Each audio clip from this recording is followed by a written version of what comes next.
Shadia, Salut, on est ça fait audacieux de faire ce longtemps qu'on podcast a... avant les fêtes. Ah ouais, puis on a choisi un sujet qui sonne très fête. Je trouve aussi. Shadia, c'est quoi la solitude? La solitude. Moi, je dirais que c'est une compagne. Une compagne tour à tour facétieuse, cruelle, parce que tantôt on la recherche, tantôt on la subit, et qui raconte, qui définit notre rapport au monde et à l'autre. La solitude, c'est la clé qui nous enferme, nous soustrait au monde ou au contraire, qui nous en libère. Je dirais que c'est ça la solitude. Hmm. Alors pour moi, comment dire ça? La solitude, c'est le rappel de notre irréductible singularité, si j'ose dire. À nous qui sommes partie intégrante d'un tout. Tu vois, nous sommes singuliers, uniques en notre genre, une sorte d'île flottante parmi d'autres îles flottantes. Et la solitude, c'est la cloche qui sonne pour nous le rappeler. Tu vois, tu es unique, mon ami. Unique dans ta peau et dans ta tête. Et cette cloche fait plus ou moins mal aux oreilles. Très intéressant. Euh, je pense que cette appartenance à cette cloche, à cette singularité, euh, est vécue très différemment au fil de l'âge et au fil du temps. Mhm. Est-ce que tu penses qu'il serait intéressant de commencer par la solitude subie, la solitude, Oui, oui, comment tu bien sûr. l'appellerais? Noire, Alors moi, je douloureuse? l'appelle la solitude arrache-cœur. C'est le La nom que je lui solitude donne. arrache-cœur. Ouais, Euh, toujours très poétique tout ça. Euh, Moi, je alors, voudrais si tu veux, préciser quelque en fait, on va essayer, toi et moi, de définir plusieurs sortes de solitude, parce que je crois savoir qu'il y Mhm. en a plusieurs, euh, Mhm. dont la solitude arrache-cœur. Il y a également la solitude immersive, selon moi, et la solitude que je qualifierais d'héroïque. Alors, on va commencer par la solitude arrache-cœur. Est-ce que tu peux m'en dire deux mots? Je vais faire un vilain jeu de mots. La solitude arrache-cœur, c'est celle à laquelle justement on tente de s'arracher. Mhm. La solitude arrache-cœur, c'est celle qui colle à la peau de manière pernicieuse et douloureuse, et c'est celle qui nous réduit à un être singulier, certes, mais un être seul. Euh, c'est celle qui définit un rapport au monde qui serait un petit peu pointé du doigt. Euh, la solitude arrache-cœur, c'est celle qu'on veut fuir, coûte que coûte, et c'est celle qui, pour beaucoup d'entre nous, sera notre compagne éternelle. Il faut, je pense, remettre quelque chose euh, en lumière. C'est qu'on on est des êtres grégaires. C'est-à-dire que naturellement, nous sommes faits pour être avec les autres. Je me suis un petit peu intéressée, tu sais que j'aime faire ça, à ce que dit la science Mhm. de la solitude. Et il y a deux choses que j'ai appris en préparant ce podcast. C'est que il y a un scientifique américain qui a fait qui a fait des expériences auprès de bébés, notamment des bébés orphelins, et qui a fait en sorte, malheureusement pour l'expérience, de les isoler encore plus qu'ils ne l'étaient. Donc leur isolement, il est déjà sordide puisqu'ils n'ont pas de maman, mais il a tenté de les soustraire à la moindre interaction, ou en tout cas à l'interaction minimale. Et il les a filmés. Et il a documenté cette expérience, et les bébés, les jeunes enfants, euh, se laissaient dépérir, certains jusqu'à se laisser mourir, et leur développement lui-même était fortement ralenti, leur développement moteur. Mhm. Ça ramène à un parallèle que je vais faire. Nous sommes quand même la majeure somme de nos apprentissages, en tout cas les apprentissages naturels, nos apprentissages mécaniques, je vais les appeler de cette manière, euh, sont ceux qu'on nous transmet. Tu apprends à marcher la majeure partie du temps avec les autres, hein, tu apprends à marcher avec ton papa, avec ta maman, avec ta nourrice. Tu apprends à parler parce que tu écoutes, tu entends les autres parler. Donc je pense que naturellement déjà, nous ne sommes pas faits pour être seuls. Oui. Alors, Euh, pour moi, il y a il y a des bénéfices et des maléfices, on va dire, à chaque type de solitude. Donc là, Bien on est sûr, en train d'explorer ce qu'est la solitude arrache-cœur. Euh, pour ma part, je dirais que c'est la plus rencontrée, peut-être la plus douloureuse à et supporter, la plus comme tu viens documentée. de... Ouais. Comment? Excuse-moi, je t'ai pas La entendu. plus documentée et la plus racontée. Oui, Les c'est chansons, ça. la littérature. Cette solitude-là nous donne l'impression que notre cœur ne bat pas à l'unisson des autres. Tu vois, c'est la solitude du mal-aimé, de l'incompris, du mis à Mhm. l'écart. C'est la plus précoce des trois solitudes, puisqu'elle commence dès l'enfance, c'est ce que tu viens de dire, et c'est souvent la plus durable, puisqu'elle s'étale sur une vie entière, dans bien des cas. Tu vois, la Oui, cloche sonne fort. Tu es unique en ton genre, mais d'une soi-disant mauvaise unicité. On rejette ce que tu es. On rejette cette part-là du grand tout. Tu vois, dans L'Assassin Royal, que je dévore en ce moment, le roman L'Assassin Royal, Fitz, le héros, est rejeté parce qu'il est bâtard. C'est une anomalie dans la lignée de son père, la lignée royale, parce que sa mère n'est pas de sang noble. Cette condition de bâtard le rend extrêmement seul, tu vois. Il a le cul assis entre deux chaises, le gamin. Il souffre tellement de solitude qu'il finit par développer un lien hyper puissant à un loup.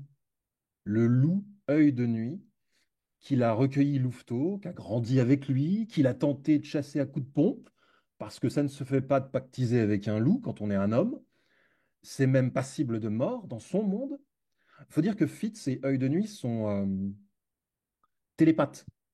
Mais plus que ça encore, je te la fais très courte, ils en viennent à se partager un même esprit et les mêmes sensations. Quand Fitz fait l'amour, le loup le ressent. Quand Fitz fait l'amour à Molly, œil de nuit le ressent. Quand œil de nuit exploite sa sauvagerie d'animal féroce, Fitz éprouve la même sauvagerie. Tout ça pour dire que le cœur de Fitz bat de nouveau à l'unisson de celui d'une autre créature. Le voilà. grand tout Mm. est d'une certaine façon recomposé, tu vois. Il n'y a pas vraiment de bénéfice à la solitude arrache-cœur. Euh, dans le meilleur des cas, on s'y résigne, quoi. Et aussi parce que on ne nous apprend pas à être seul. Oui. Encore une fois. Alors, j'ai parlé de l'héritage naturel, génétique, mais parlons de ce que nous enjoint la société. J'aime souvent faire les parallèles à l'enfance.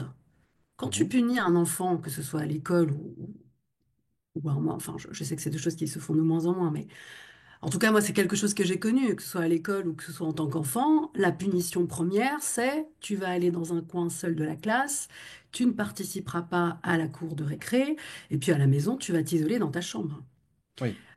Dans la société, qu'est-ce que l'on fait aux criminels? On les met en prison. On les coupe de la société, on les coupe de leurs congénères, bien sûr, parce que pour la plupart d'entre eux, ce sont des criminels avérés, évidemment. Euh, et pour les plus dangereux, c'est l'isolement. Mhm. Donc, on ne nous apprend pas à être seuls. On est censé être les uns avec les autres. Euh, le Moyen Âge nous apprend, en tout cas du Moyen Âge jusqu'à au moins le XVIIIe siècle et le siècle des Lumières, où la solitude devient quelque chose de recherché, d'autrement philosophique et un rapport au monde totalement différent. Il était très mal vu d'être seul. La solitude t'empêchait d'évoluer, la solitude te jetait dans l'obscurantisme, dans la maladie, te jetait aussi l'opprobre. Et tu n'étais un seul bien vu que lorsque tu étais un ermite et que tu étais en recherche de Dieu, soit un ermite, soit un moine dans un monastère, et encore ils étaient ensemble. Mais on ne nous apprend pas à être seul. La solitude, euh, c'est un fardeau longtemps, que ce soit en amitié, que ce soit en amour, que ce soit dans le travail. Et nos rapports à la solitude dans la société contemporaine dans laquelle nous vivons, toi et moi, a changé, a en plus engendré de nouvelles réflexions depuis la pandémie. Et Dieu sait que je déteste parler de ce sujet. Euh, Mhm.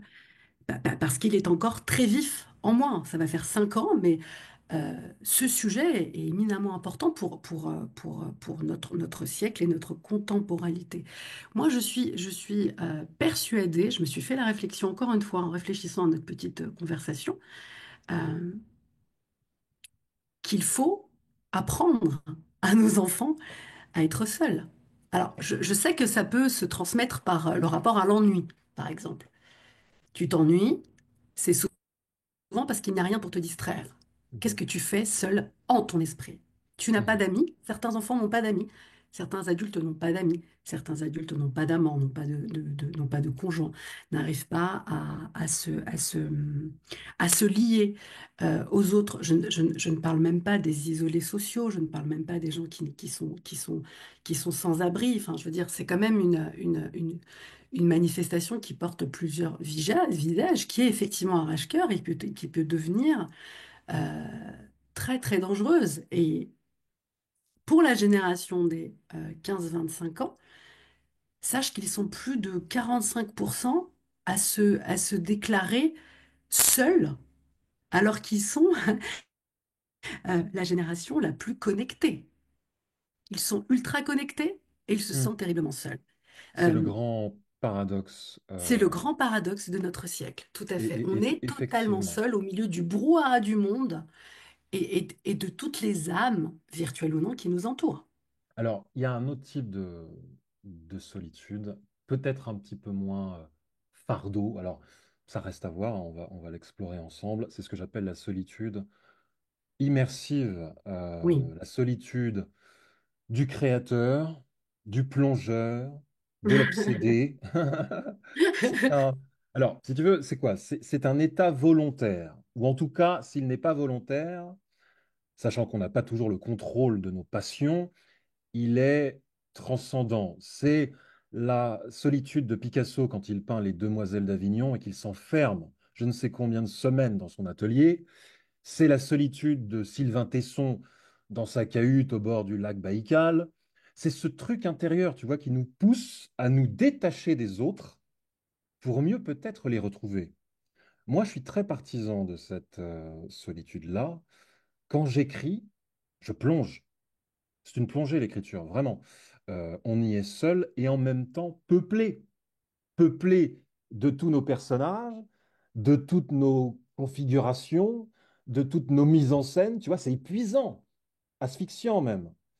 Le maléfice, c'est de ne jamais revenir à la surface, quoi, de se couper graduellement du monde, de devenir un putain de misanthrope ou un insensible.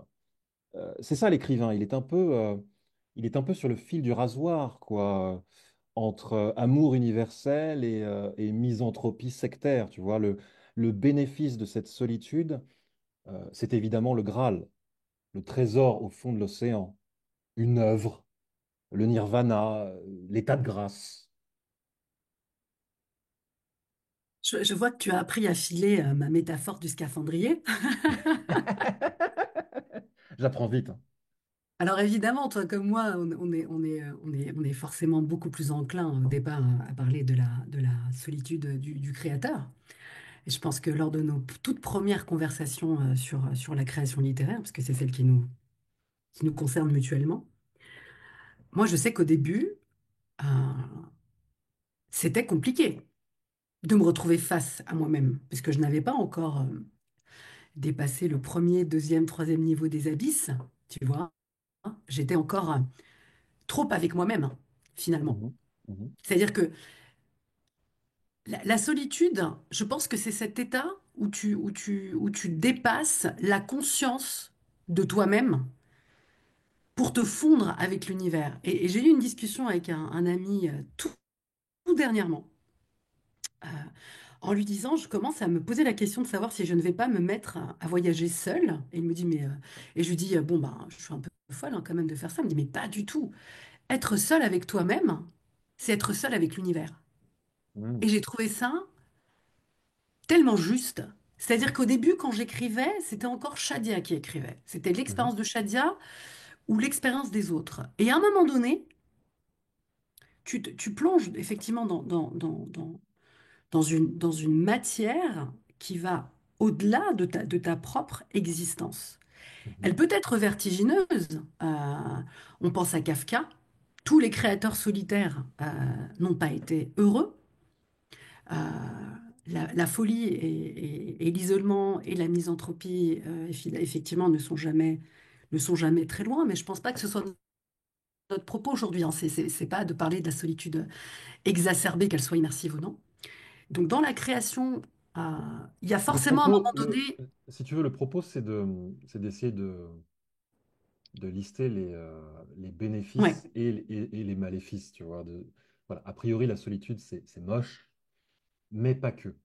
pas que, puisque dans la solitude immersive, moi, enfin, c'est quand même aujourd'hui quelque chose qui est plutôt à la mode. Enfin, c'est Mhm. quelque chose qui est vraiment mis en avant.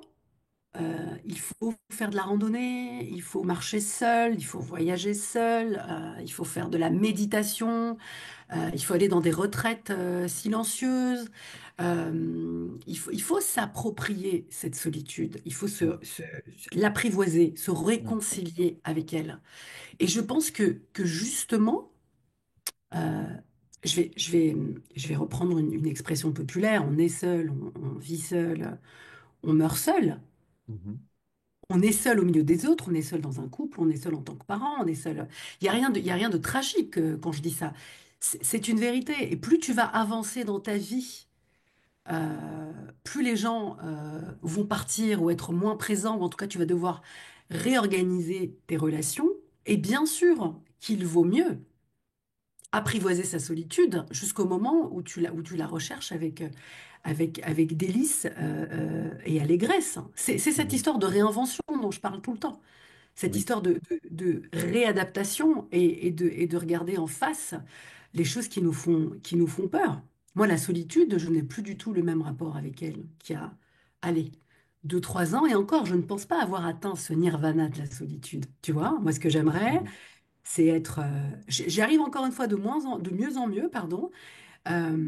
Mais bien sûr qu'il y a il y a des moments de solitude qui ont le goût de la tristesse et de la détresse. Et j'ai la chance d'avoir une vie intérieure foisonnante. J'ai la chance euh, de juste avoir à tendre la main, à prendre un bouquin, de prendre ma plume et d'écrire et de faire en sorte que cette solitude qui pourrait m'écraser euh, partirait, enfin, s'envoie très très vite. Donc oui, la solitude immersive, je pense qu'il en ressort le meilleur. C'est encore une fois ce scaphandrier qui va descendre tout au fond et qui va remonter avec des perles, des joyaux, des images fabuleuses.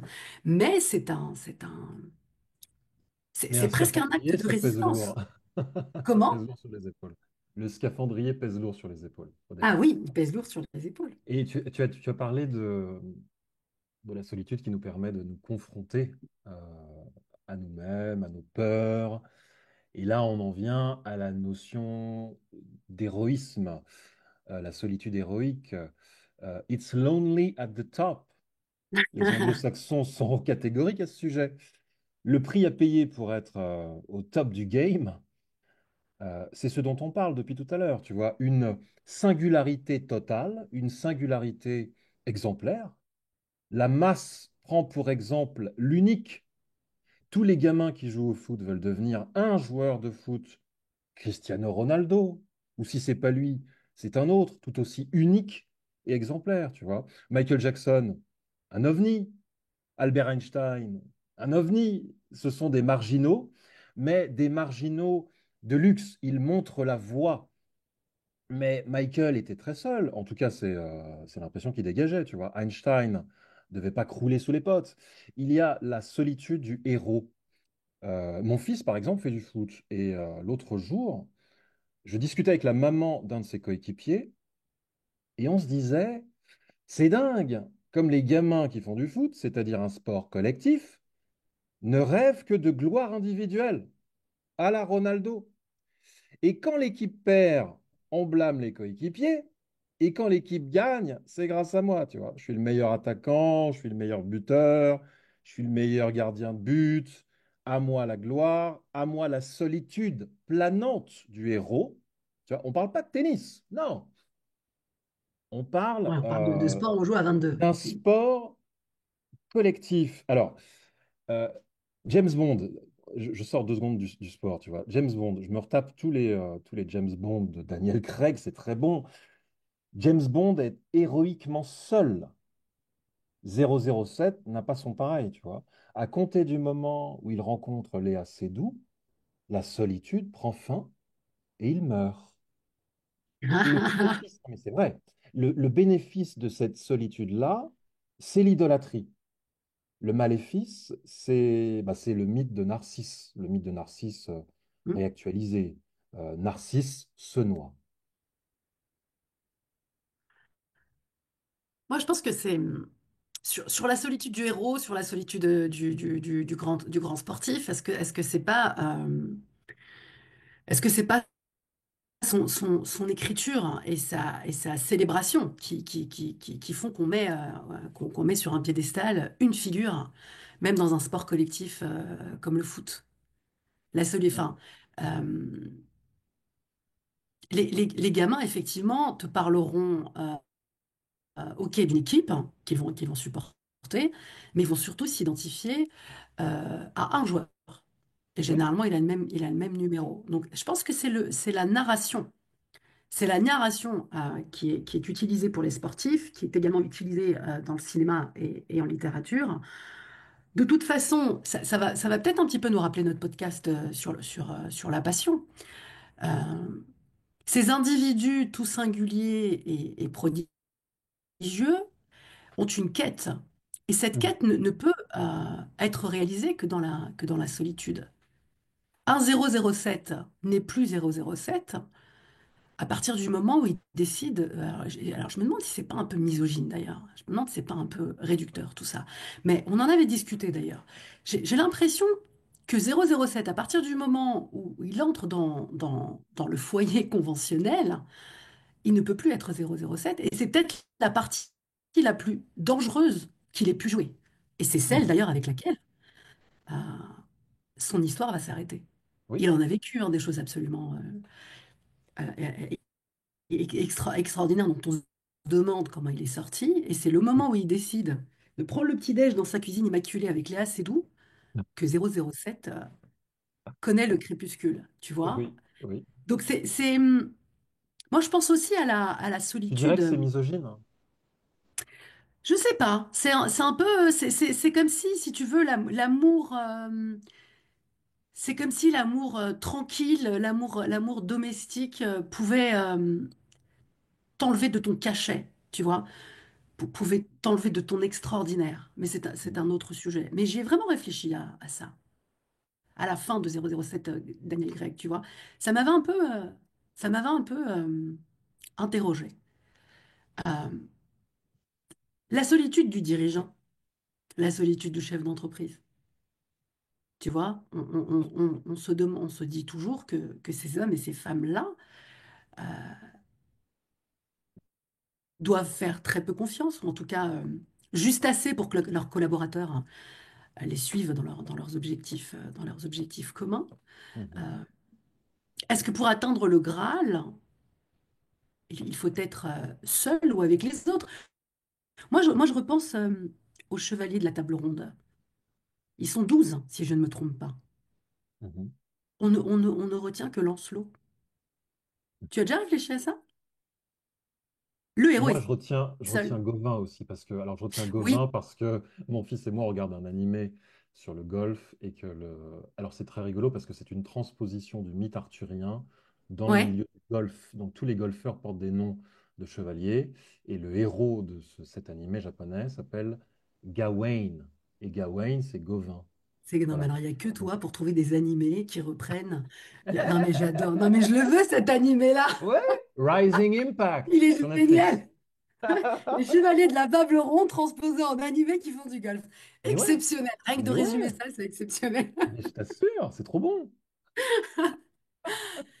Donc voilà, est-ce que le héros peut être un héros, quelle horrible liaison. Est-ce qu'un héros peut être un héros accompagné? On parle de mythe là. On parle de mythe. On peut revenir à Ulysse. Ulysse avait un équipage.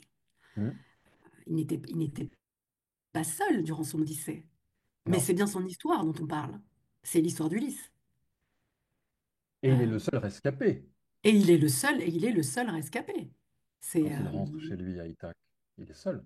tu vois, donc la, la solitude du héros, en tout cas dans son appréciation littéraire je dirais artistique même. Enfin, je pense au tableau, je pense toi qui fais de la photo, aux plus belles photos, généralement, euh, c'est une figure, c'est un seul homme ou une seule femme Mhm. qu'on qu'on représente, qu'on photographie et même qu'on raconte. Donc je me dis quand même que c'est vrai que la solitude doit devenir à un moment donné une force, une Mhm. liberté. Mhm. À un moment donné de sa vie, je pense que la solitude est vraiment beaucoup plus une liberté qu'une renonciation. Alors, il y a aussi un truc à dire. J'y ai songé il n'y a pas si longtemps, tu me diras ce que tu en penses. C'est le rapport solitude-sensualité. On n'a jamais mieux conscience de son corps dans l'espace que quand on est seul. Bien employée, cette conscience peut nous amener à éprouver de façon plus forte les délices d'être en vie. Le boire, le manger, l'amour, la Oui, communion avec la nature, tu vois, les délices physiques d'être en vie. Les sensations peuvent être, comment dire ça, exaltées par la solitude et ensuite partagées avec la multitude. Tout commence par la peau, ressentir sa propre peau. C'est chouette. ouais, et puis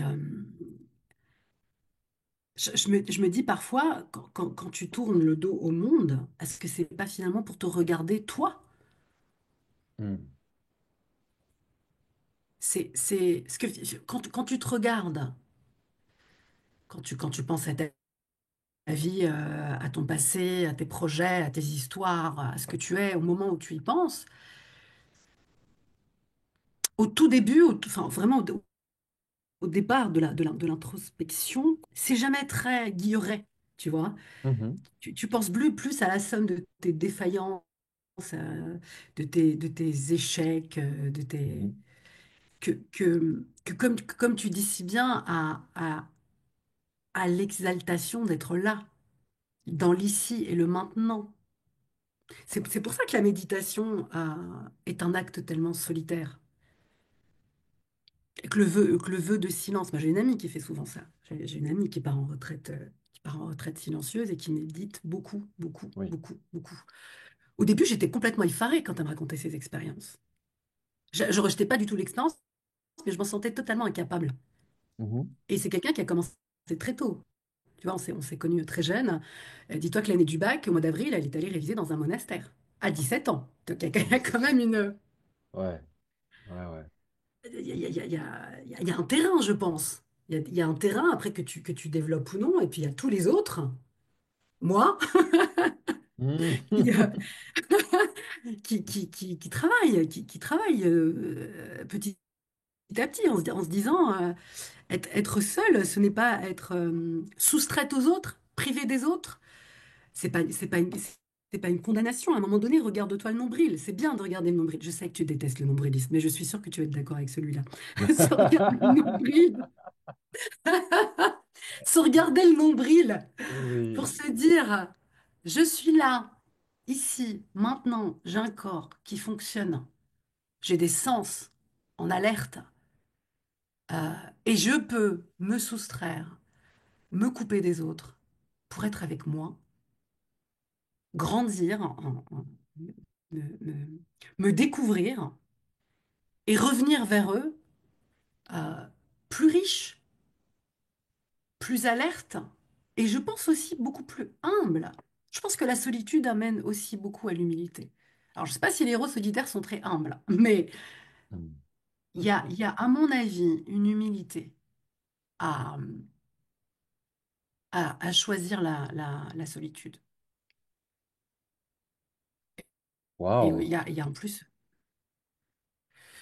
il y a une espèce de... Enfin, c'est héroïque. C'est héroïque de choisir la solitude aussi. Ouais, héroïque, vertigineux. Ouf, c'est un sacré sujet. Merci à toi, ma chère Shadia, d'avoir essayé d'y réfléchir avec moi. Et toi, cher auditeur, chère auditrice, cher internaute, hein, quelle forme de solitude pratiques-tu et pourquoi?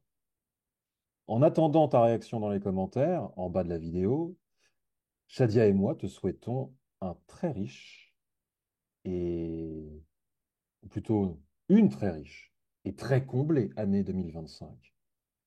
Joyeuse fête Coco Cocotte. À bientôt pour un nouveau papotage. Je l'espère bien. Très bonne fin d'année à tous et à toi, acolyte de bavardage. À toi aussi, ma chère. Merci encore. Merci, à bientôt.